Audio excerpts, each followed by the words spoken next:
Welcome dear students.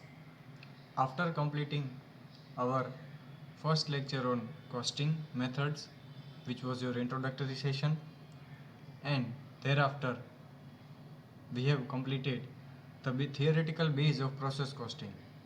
So today in this third lecture we are starting practicals. This is one of the basic sum of process costing 1. We will also discuss here normal loss, abnormal loss, total cost per unit. So first of all, I am starting the question. A product passes through two distinct processes A and B. Thereafter, it is transferred to finished stock. यानी हमने क्या discussion किया था, process costing कहाँ पे use होगा, जहाँ पे प्रोडक्शन दो या दो से ज़्यादा प्रोसेस में हो रहा हो. तो यहाँ पे कितनी प्रोसेसेस है स्टूडेंट, दो प्रोसेसेस. उसके बाद कहाँ पे ट्रांसफ़र हो जाता है आपका प्रोडक्ट, फिनिश स्टॉक में. उसके बाद हम आते हैं the output of process A passes to B and that of B to finish stock. ये तो अभी ना बताए क्वेश्चन में, तो अभी हमको ऑब्वियसली पता ही है, अज्यूम ही हम करेंगे जैसे हमने चर्चा की थी. एक प्रोसेस का आउटपुट होगा वो दूसरे के लिए क्या हो जाएगा, इनपुट हो जाएगा. और जब भी फाइनली वो पूरा 100% प्रोसेस हो जाएगा प्रोडक्शन का, तो वो किस में चला जाएगा स्टूडेंट्स, फिनिश स्टॉक में.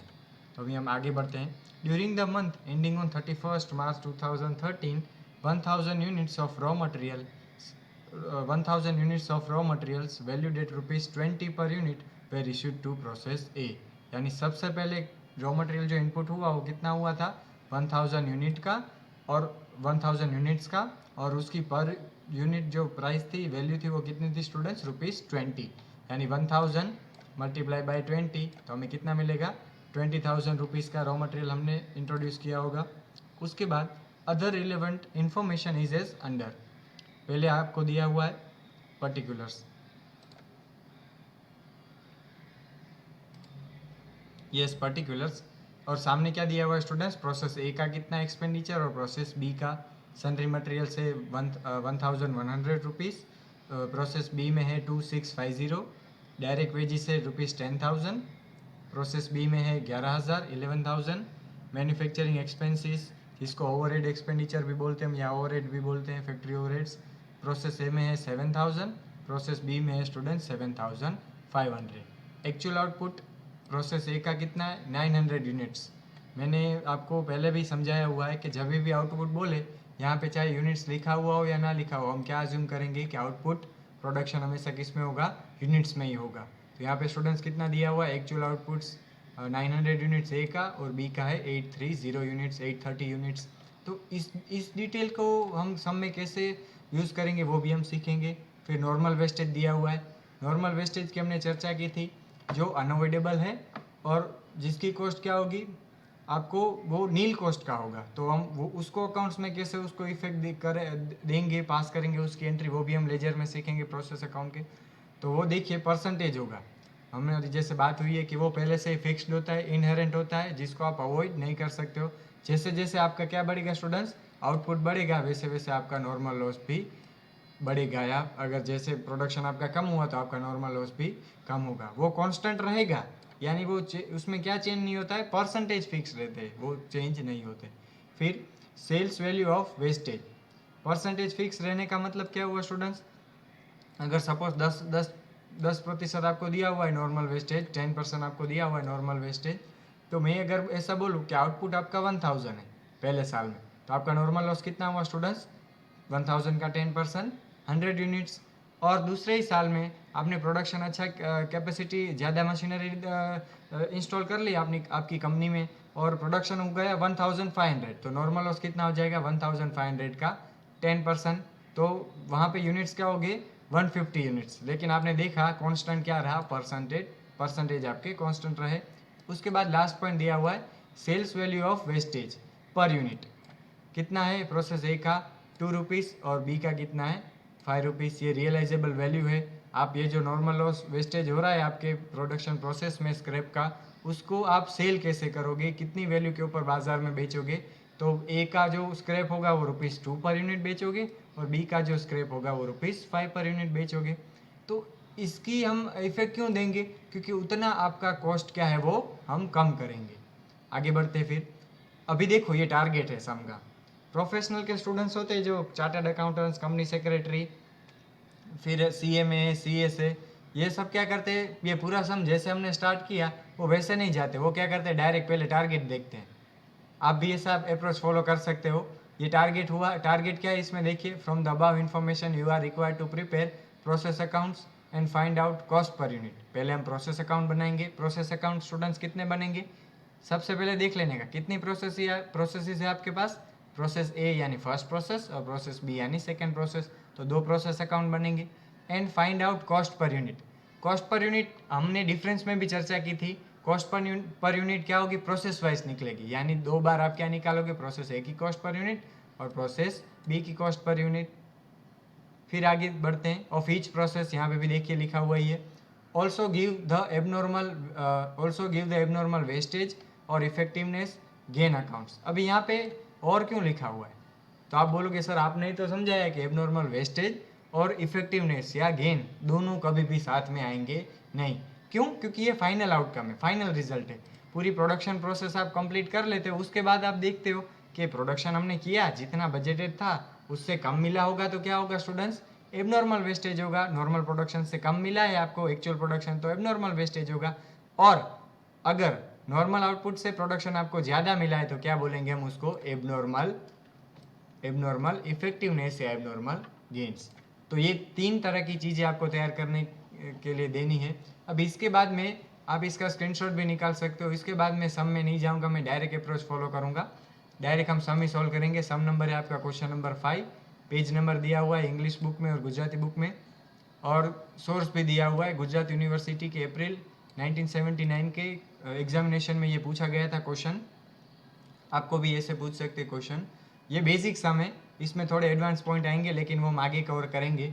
इसके बाद के जो लेक्चर्स में होंगे हम उसमें डायरेक्ट सम्स का ही सॉल्यूशन देखेंगे आपके साथ। मैं तभी क्वेश्चन सिर्फ पढ़ूंगा, ऐसे लिख के आपको डिस्कस हम नहीं करेंगे, क्योंकि टेक्स्ट बुक सबके पास अवेलेबल ही होती है, ताकि हमारा भी टाइम बचे। तो चलो अभी सम स्टार्ट करते हैं।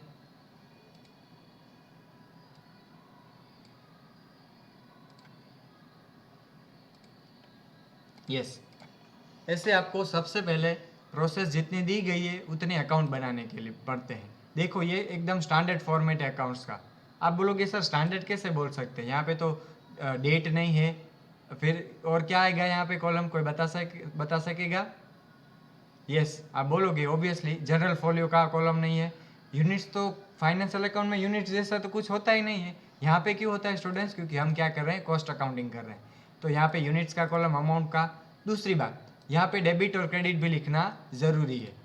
आप कभी कभी देखते होंगे कि हमने सम पूरा सही किया है, करेक्ट किया है एकदम सभी व्यू पॉइंट के ऊपर से, लेकिन आप क्या करते हो, सम तो आपकी वैल्यू सारी करेक्ट होती है, लेकिन आप प्रेजेंटेशन में थोड़ा और ज़्यादा ध्यान दोगे तो आपको 70 में से 70 आ सकते हैं, और पॉसिबल है, कोई बड़ी बात नहीं है। अगर कॉन्सेप्ट क्लियर हो और प्रैक्टिस अच्छी करो तो अकाउंट्स और प्रैक्टिकल सब्जेक्ट में भी वो पॉसिबल ही है चीज़। डेबिट और क्रेडिट लिखा हुआ होना चाहिए, ये फॉर्मेट है आपका। तो पहले सबसे पहले आप प्रोसेस ए का तैयार करोगे, उसके नीचे 5 लाइन छोड़ के ये कॉस्ट पर यूनिट प्रोसेस ए के लिए हम फाइंड करेंगे। उसकी कुछ वैल्यू आएगी, वो हम चर्चा करेंगे कैसे फाइंड करेंगे। ये मैंने स्लाइड में भी बताया था, इंपॉर्टेंट फार्मूला है cost per unit. Process costing में हम इस फार्मूला के ऊपर से फाइंड करते हैं। उसके बाद स्टूडेंट्स प्रोसेस बी अकाउंट बनाया हुआ है, वो भी ऐसे ही बनेगा, particulars units amount rupees, particular units amount rupees. फिर cost per unit total cost की फॉर्मूला हमने लिखी, फिर आगे उसका कैलकुलेशन होगा। फिर एबनॉर्मल लॉस की बात हम बाद में करेंगे, जो आपको तीसरी बात जो तैयार करने के लिए बोला गया है क्वेश्चन में। तो सबसे पहले हम फर्स्ट एंट्री स्टार्ट करते हैं, चलिए।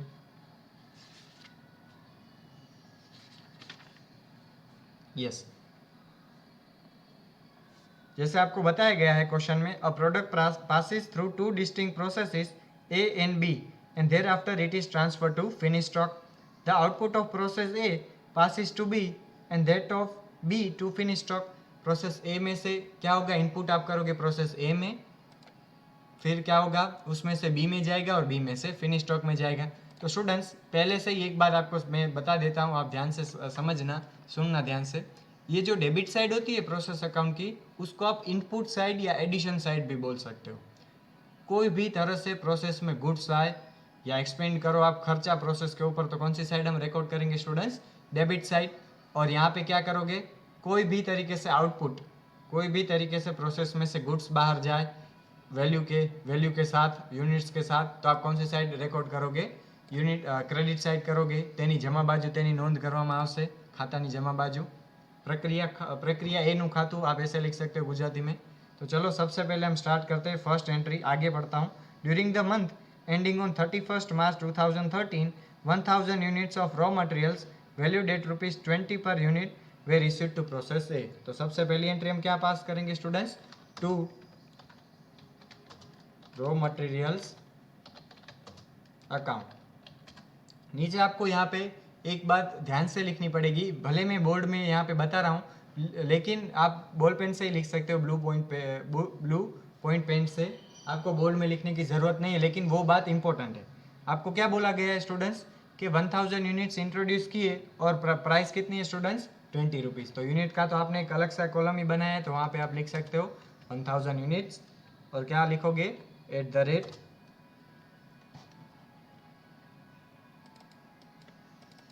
@ रुपीज़ का साइन लिखोगे, फिर वहाँ पे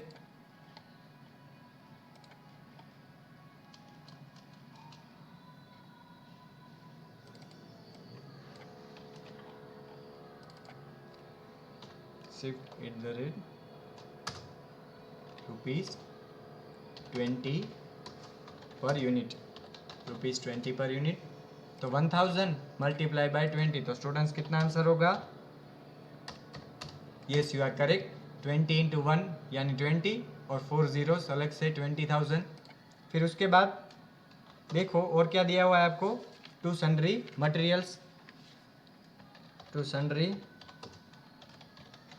मटेरियल्स अकाउंट कितनी है, यहाँ पे यूनिट्स में कोई डिटेल नहीं है इसलिए हम डैश लिखेंगे, ओनली वैल्यू के गुड्स इनपुट किए मटेरियल्स, जेने परचूरण माल सामान कहवाय छे।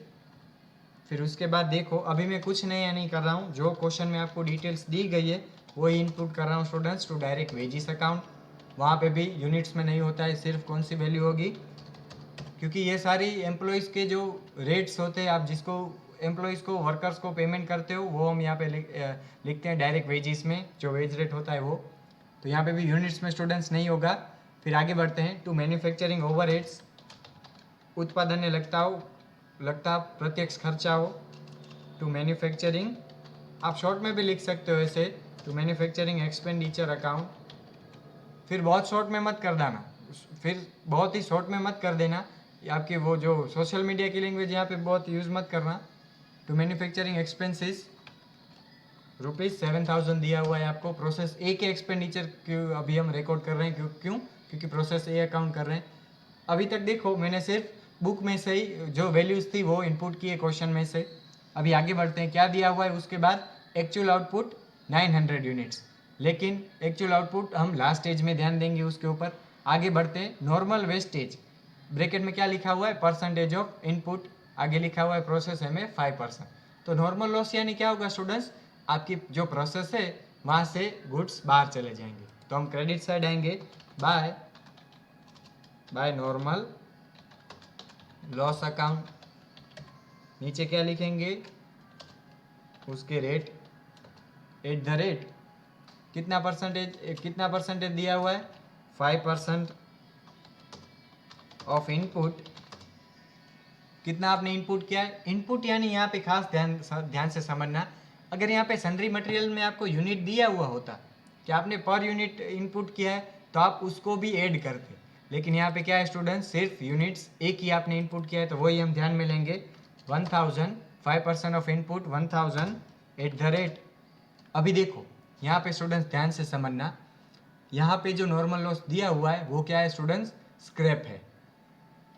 આ દાખલામાં તમને જે સામાન્ય નુકસાનની વિગત આપેલી છે તે એવો સામાન્ય નુકસાન છે જે ભંગાર છે, भंगार इन द सेंस कि जिसको आप बाजार में बेच सकते हो।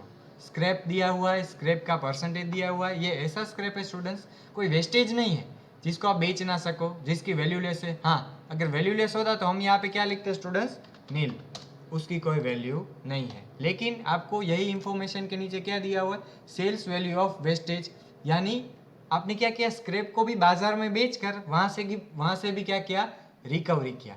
अभी कॉस्टिंग में रिकवरी होगा तो आपका कॉस्ट क्या हो जाएगा स्टूडेंट्स, उतना कम हो जाएगा, तो आपको वो भी ध्यान में लेना पड़ेगा। तो क्या है 5% ऑफ इनपुट 1000 यानी कितना आएगा, यस कैलकुलेटर में कर लो।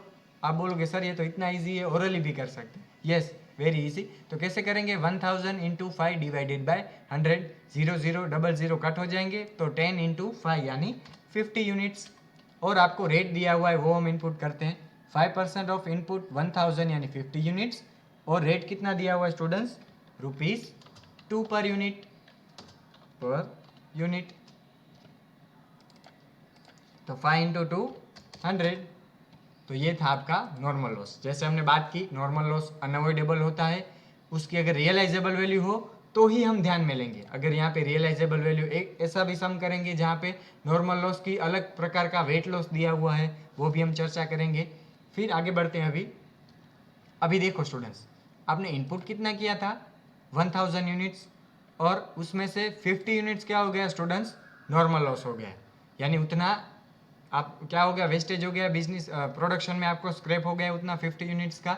तो अभी आपका प्रोडक्शन, नॉर्मल प्रोडक्शन कितना होना चाहिए, तो आप बोलोगे कि सर ये तो एकदम ईजी है, 1000 में से 50 को लेस करो तो कितना आना चाहिए, 950 units.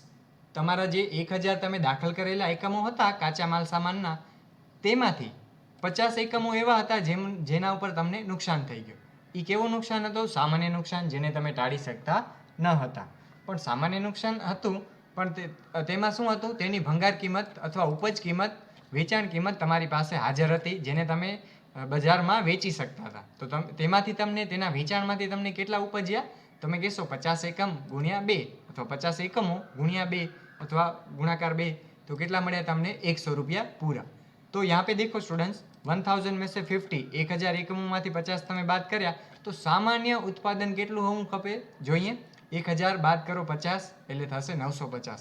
1000 raw material was introduced in this process A and normal loss was 50 units. So the resultant figure of normal output, the resultant figure of normal production, which is the formula is given here, input minus normal loss, input minus normal loss 1000 minus 50 is equal to 950 units। अभी question में देखिए, please refer the question, what is given in the question, actual output is 900 units. आपका output students कितना होना चाहिए, 950 units, लेकिन यहाँ पे एक्चुअल आउटपुट कितना हुआ है 900 यूनिट्स। तो नॉर्मल आउटपुट से कितना एक्चुअल आउटपुट कम हुआ, 50 यूनिट्स का। कैसे पता किया, 1000 में से पहले 50 लेस किया तो आपको मिला नॉर्मल आउटपुट। कितना मिला, हम यहाँ, मैं आपको यहाँ पे बता सकता हूँ, यहाँ पे भी हम लिखेंगे 1000 माइनस 50 इज इक्वल टू 950, ये मिला आपको नॉर्मल आउटपुट, नॉर्मल प्रोडक्शन। उसमें से एक्चुअल प्रोडक्शन लेस करो तो क्या मिला, एक्चुअल प्रोडक्शन आपका कम हुआ है। आपने बजटेड किया था नॉर्मल आउट लॉस के बाद कि 950 होना चाहिए, लेकिन एक्चुअल में स्टूडेंट्स कितना हुआ है, 900 हुआ है। तो बाकी का रिजल्टेंट फिगर कितना मिलेगा, 50, यानी 50 आपको प्रोडक्शन कम मिला है। अगर प्रोडक्शन कम मिला है तो उसको स्टूडेंट्स हम क्या बोलेंगे, एबनॉर्मल लॉस। कितना मिला, 50 यूनिट्स। तो हम यहाँ पे क्या लिखेंगे students, by abnormal loss account. यहाँ पे अभी उसका रेट काउंट करना पड़ेगा। 3 चीज़ों में आपको कॉस्ट पर यूनिट ये वाला काम आएगा। एक है आपका एबनॉर्मल लॉस, अगर एबनॉर्मल लॉस नहीं होगा, एबनॉर्मल गेन होगा तो हम वहाँ पे भी उसको कैलकुलेट करना पड़ेगा। और लास्ट में क्या होगा, फिनिश स्टॉक का वैल्यूएशन करने के लिए भी उसकी वैल्यू क्या रहेगी स्टूडेंट्स, सेम रहेगी। तो चलो इसका भी कैलकुलेशन कर लेते हैं। कैसे करेंगे, उसकी फॉर्मूला में आ जाओ। देखो आप बोलोगे कि सर तो नॉर्मल लॉस में हमने ये वैल्यू क्यों लिया, क्योंकि नॉर्मल लॉस में स्टूडेंट्स वो आपको बाजार में उसकी कीमत मिलेगी। एबनॉर्मल लॉस ऐसी चीज़ होगी कि जिसके ऊपर आपने ये सब खर्चा कर दिया है, वो आपको कोई मिलेगी नहीं, वो आपका क्या है स्टूडेंट्स, लॉस ही है। तो आपको उसकी कॉस्ट डिराइव करनी पड़ेगी। या તમને જે પડતર, તમે જે ખર્ચો કર્યો, તમને એવો ડાઉટ થશે અહીંયા આ સ્ટેપ ઉપર કે સર તમે સામાન્ય નુકસાનના 2 રૂપિયા તમે જે એકમ દીઠ 2 રૂપિયા તમે ધ્યાનમાં લીધા જે પ્રશ્નમાં દર્શાવેલ હતા, તો એબનોર્મલ લોસની શું કામ નથી દર્શાવેલી રકમ। मैं हर बार जोर देता हूँ स्टूडेंट्स के वाई कंसेप्ट के साथ अकाउंट्स पढ़ो, WH वाई, आ हूँ શું કામ થાય છે નામામાં કોઈ પણ વિષય हो।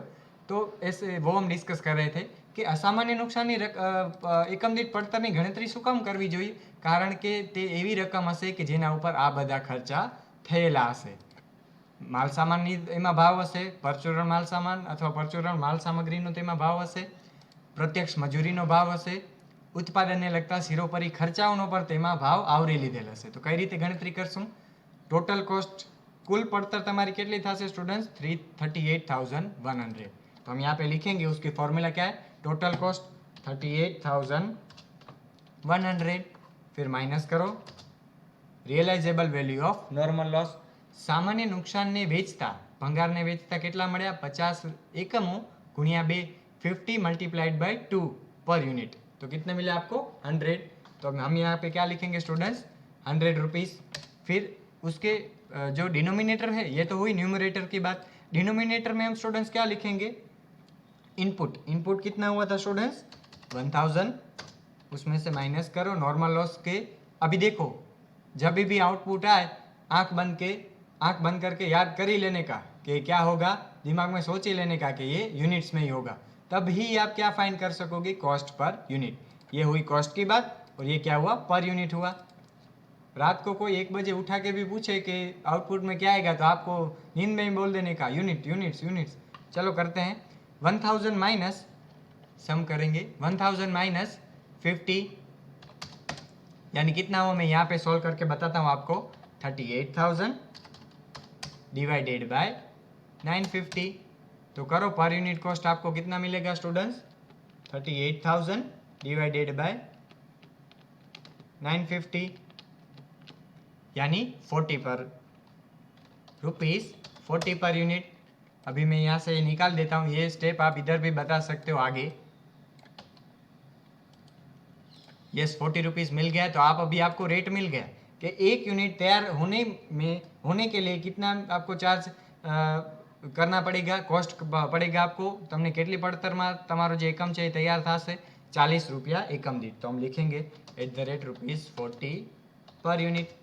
फिर से सिखाता हूँ ये कॉस्ट पर यूनिट हमने स्टूडेंट्स क्यों फाइंड किया, क्योंकि ये आपको पूरे प्रोसेस कॉस्टिंग 1 में बहुत ही इंपॉर्टेंट है और काम आएगा. पहले हमने टोटल कॉस्ट निकाला, कहाँ से निकाला 20,000 प्लस 1100 प्लस 10,000 प्लस 7,000 यानी हुआ यहाँ पे भी टोटल है. ये मैंने फॉर्मूला दिया हुआ है एक्सेल में, आपको टोटल कैलकुलेटर में करना पड़ेगा.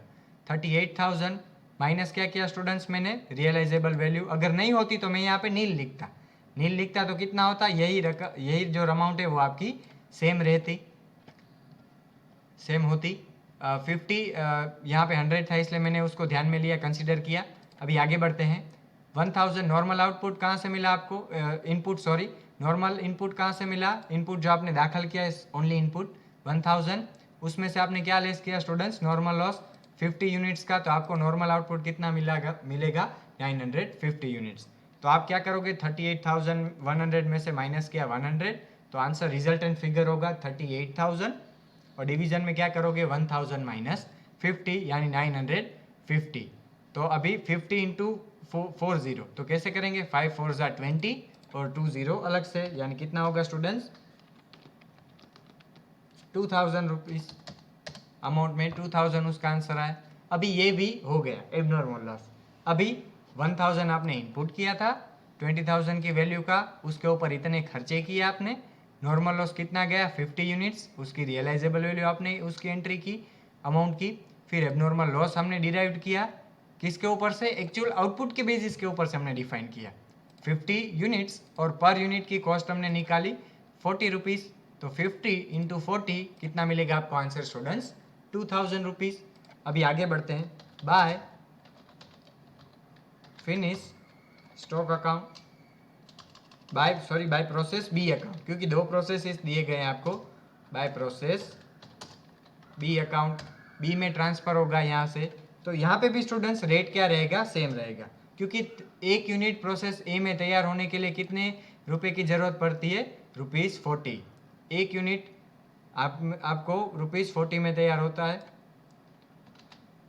तो हम क्या लिखेंगे यहाँ पे भी सेम, ट्रांसफ़र @(40) पर यूनिट.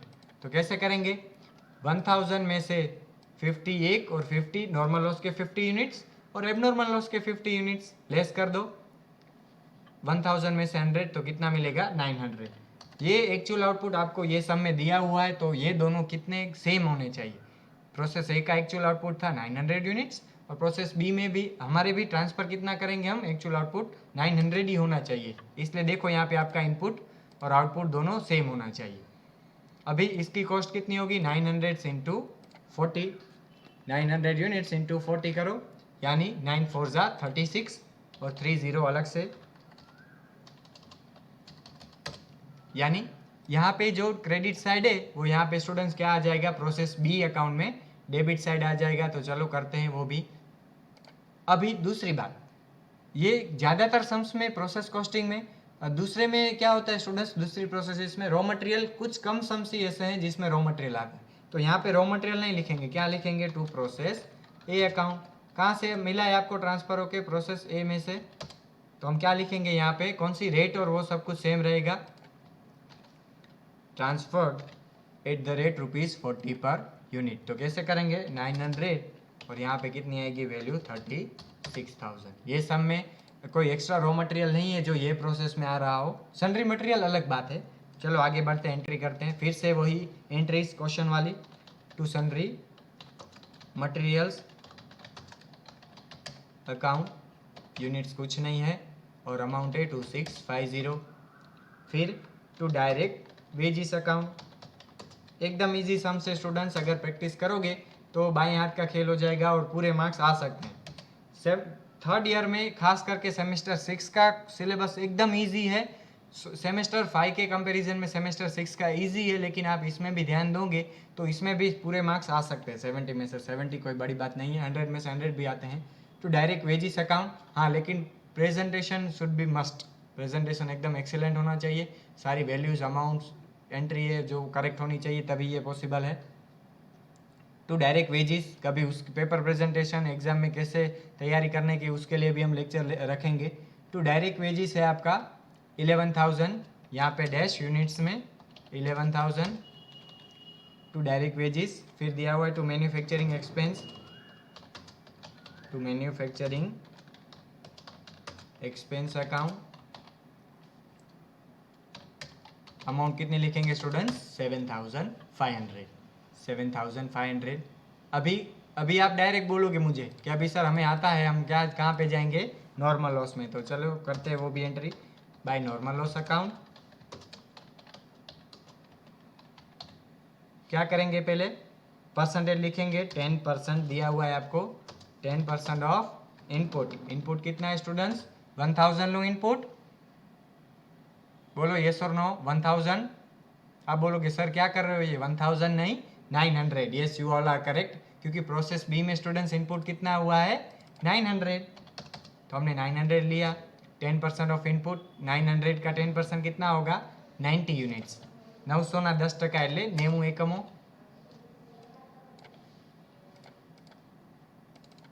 फिर उसकी पर यूनिट कॉस्ट देखो आपको बुक में दी गई है रुपीस, पर यूनिट कॉस्ट आपको दी गई है ₹5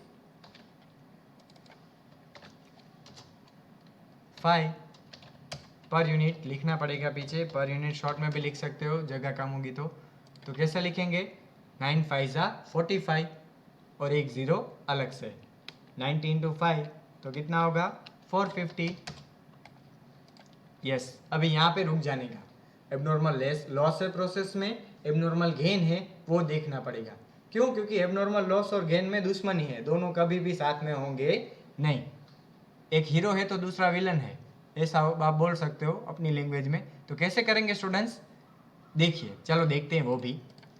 यूनिट इनपुट कितना किया था आपने स्टूडेंट्स 900, उसमें से नॉर्मल लॉस के यूनिट्स कितने हुए स्टूडेंट्स 90 यूनिट्स, तो रिजल्टेंट फिगर आपको कितना मिलेगा, नॉर्मल आउटपुट उतना होना चाहिए प्रोसेस में। 900 में से नॉर्मल लॉस आपने लेस किया तो नॉर्मल आउटपुट मिला आपको 810। लेकिन बुक में जरा देखिए, क्वेश्चन में टेक्स्ट बुक में प्रोसेस बी का एक्चुअल आउटपुट कितना है स्टूडेंट्स 830 यूनिट्स। अभी आप मुझे अभी ऐसा मत पूछना कि सर इनपुट आपने कम किया है तो आप ज़्यादा कैसे उसमें से ले सकते हो।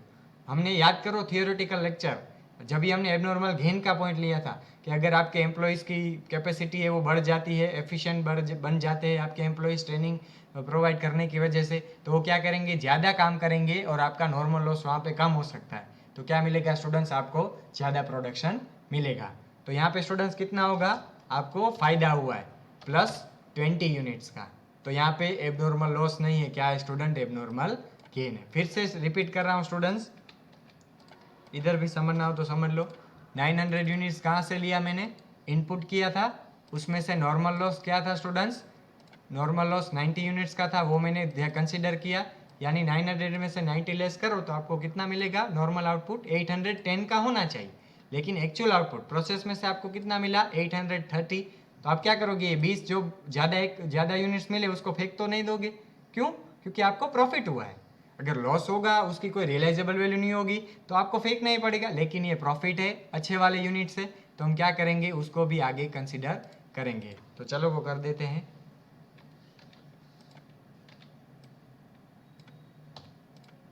यस, तो यहाँ पे एबनॉर्मल गेन होगा। अभी देखो लॉस हुआ होता तो प्रोसेस ए में ले जा रहा हूँ वापस से, एबनॉर्मल लॉस था, नॉर्मल लॉस था, यानी वहाँ पे यूनिट्स जा रहे थे प्रोसेस से बाहर। यहाँ पे क्या है स्टूडेंट्स, एबनॉर्मल गेन है, तो हम कौन सी साइड लिखेंगे, टू एबनॉर्मल। अभी ये तो मैंने लिख के समझाया, आप ओरली भी कर सकते हो, क्योंकि यहाँ पे आपको सारी वैल्यूज दी ही गई होगी, इसलिए हम यूनिट्स का कॉलम ऐसे यूज कर सकते हैं। कुछ लोग उसको टेबल भी बनाते हैं, लेकिन वो टेबल बनाने की कोई ज़रूरत नहीं है। कम प्रैक्टिस में ज़्यादा marks bye abnormal gain account, असामान्य लाभ खाते। यहाँ पे भी क्या होगा, रेट आपको फाइन करना पड़ेगा, रेट ऐसे ही फाइन करेंगे। टोटल कॉस्ट स्टूडेंट्स देखो कितनी है, 57150।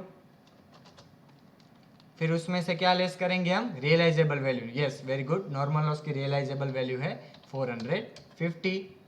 तो नॉर्मल आउटपुट जैसे आपने हमने फाइन किया, आप इधर भी बता सकते हो, 900 माइनस 90, तो कितना होगा स्टूडेंट्स, 57150 माइनस करो 450, तो रिजल्टेंट फिगर होगा 56,700। उसको आप किसके साथ डिवाइड करोगे स्टूडेंट्स 900 में से 90 यूनिट्स चले गए, तो नॉर्मल आउटपुट की फॉर्मूला मैंने यहाँ पे भी लिखी हुई है, तो आपको क्या मिलेगा, 810।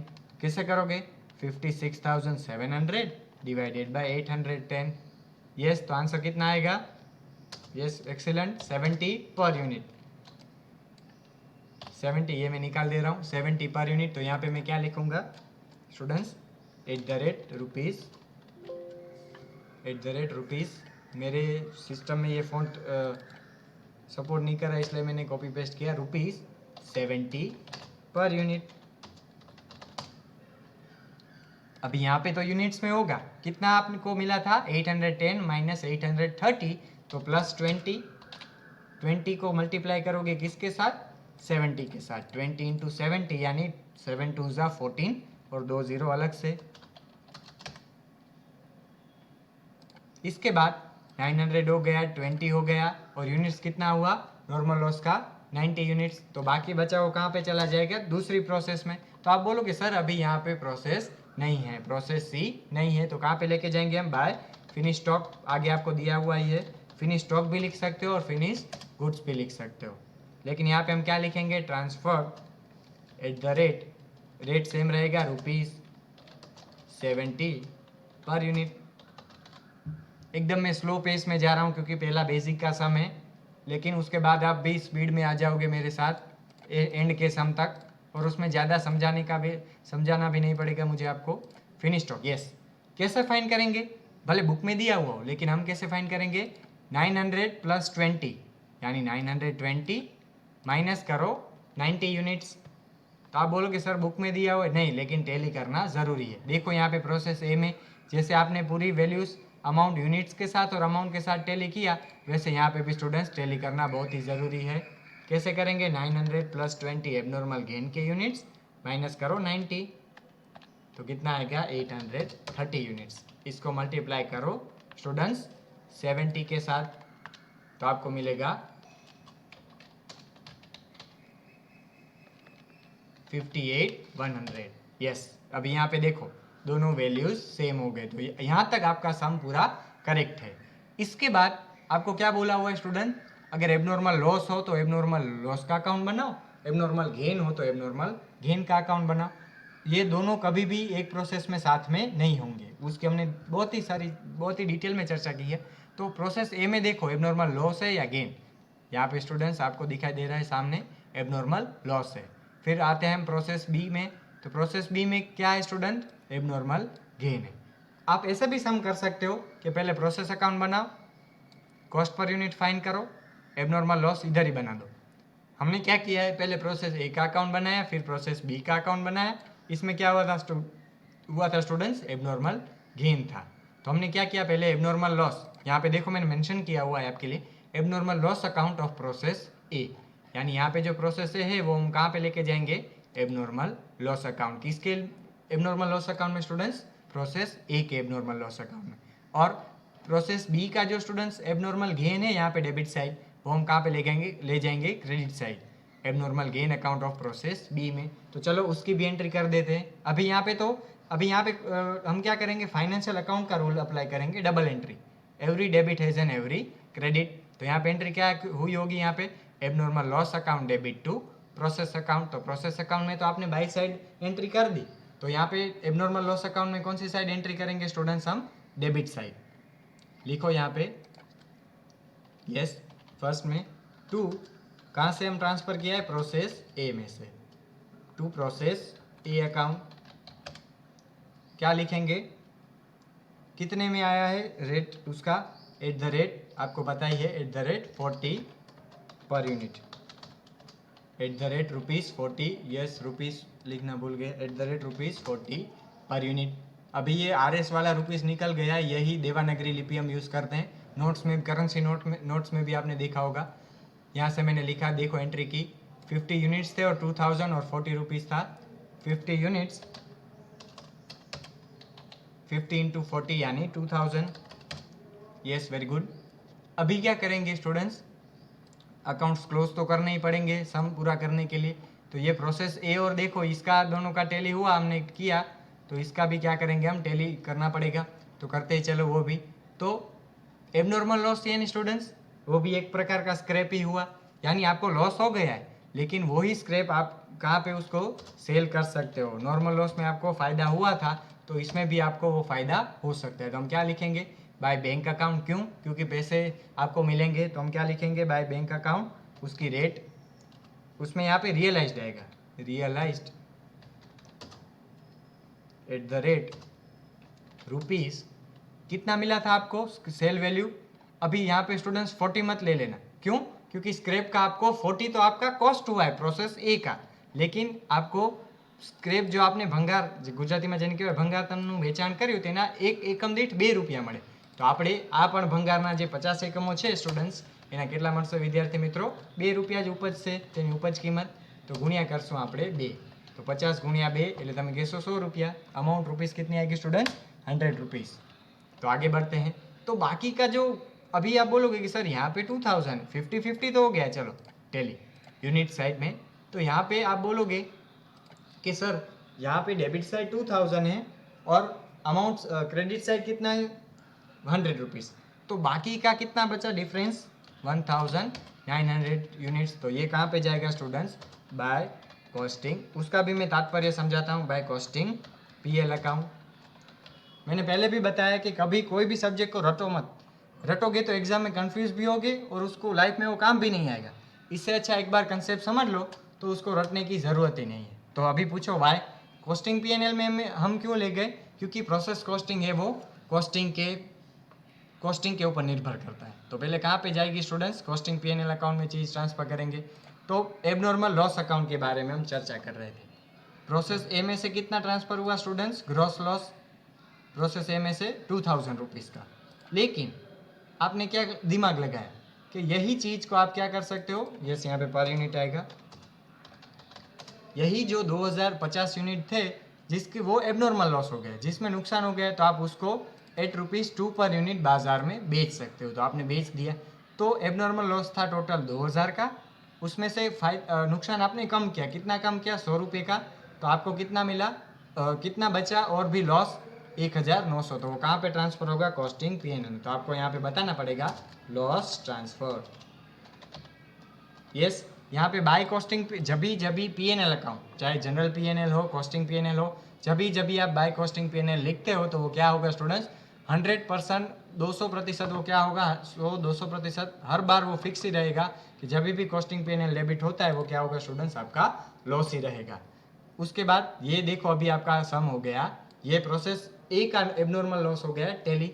अभी आगे बढ़ते हम abnormal gain account of process B.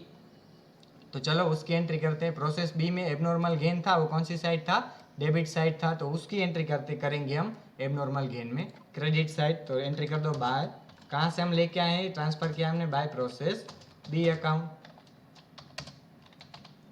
कितना था देखो, 20 यूनिट्स, यस ये रहा 20 यूनिट्स, 70 पर यूनिट यानी 1400, 20 units at the rate 70 per unit. ये एकदम इजी सम से 70 को मल्टीप्लाई करो स्टूडेंट्स 20 के साथ, तो कितना मिलेगा आपको, 7 2 जा 14 और 2 0 अलग से,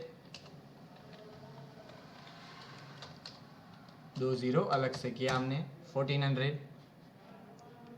तो अभी ये तो स्टूडेंट्स वहाँ पे क्या हुआ था, एबनॉर्मल लॉस था, तो उसको तो आपने स्क्रैप के जरिए बेचा, लेकिन ये गेन है, गेन को आप बेच सकते नहीं हो, उसका लाभ लेंगे हम। प्रॉफिट का जो बेनिफिट है वो हम बिजनेस में, प्रोडक्शन प्रोसेस में, कॉस्टिंग में कैरी फॉरवर्ड करेंगे। तो कैसे करेंगे, एबनॉर्मल गेन का लाभ हम कैसे लेंगे बिजनेस में।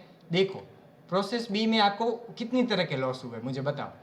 प्रोसेस बी में आपको, आप बोलोगे सर यहाँ पे तो एक ही लॉस हुआ है, तो हम क्या करेंगे, वो नॉर्मल लॉस है उसकी वैल्यू हम कम कर देंगे, नॉर्मल लॉस को कम करेंगे। क्यों, क्योंकि ये प्रोसेस में क्या था स्टूडेंट्स, गेन था। तो कैसे करेंगे, यहाँ पे लिखेंगे टू नॉर्मल लॉस अकाउंट, नीचे रीजन मेंशन कर दो, shortfall at the rate rupees, यहाँ पे भी देखो रुपीज लिखना, एट द रेट रुपीज। अभी 70 पर यूनिट हम शॉर्टफॉल कम नहीं कर सकते, क्यों, क्योंकि 70 का आपने जो टोटल बेनिफिट था वो तो आपको मिला, हम शॉर्टफॉल कितना करेंगे, शॉर्टफॉल देखो वहाँ पे स्क्रैप की जो वैल्यू होगी वही हम ध्यान में लेंगे। प्रोसेस बी में कितनी है स्टूडेंट्स, 5 रुपीज़, तो हम क्या लिखेंगे, by shortfall at the rate rupees 5 per unit. Yes, तो हम कैसे करेंगे, रुपीज़ 5 पर यूनिट, यानी यूनिट्स तो सेम रहेंगे आपके 20, और 20 इंटू 5 यानी अमाउंट कितनी रहेगी, 100 रुपीज़। तो बाकी का जो डिफरेंस होगा, एबनॉर्मल गेन, फिर से रिपीट कर रहा हूँ, एबनॉर्मल गेन आपका था टोटल 1400, उसमें से आपने नॉर्मल लॉस स्टूडेंट्स कितना कम किया, 100 यूनिट्स। ये कैसे हमने लिया, यहाँ पे स्टूडेंट्स मिस्टेक मत करना, यहाँ पे स्क्रैप वैल्यू पर यूनिट ही हम ध्यान में लेंगे, उतना आपने क्या किया, नॉर्मल लॉस की अमाउंट कम कर दी, 100 रुपीज़ कम कर दी। तो कैसे लिखेंगे यहाँ पे, 1400 माइनस 100, तो करो यहाँ पे 1300, और यहाँ पे यूनिट्स में आएगा डैश, तो हम क्या लिखेंगे सामने, यहाँ पे कॉस्टिंग P&L टू साइड है, एंट्री क्या की, abnormal gain account debit to costing P&L account, PL account, sorry PL account बोलेंगे क्योंकि दोनों कभी भी साथ में होगा नहीं, टू कॉस्टिंग P&L। अभी ब्रैकेट में लॉस ट्रांसफर नहीं लिखेंगे, क्या लिखेंगे स्टूडेंट्स, प्रॉफिट ट्रांसफर। ये था प्रॉफिट ट्रांसफर।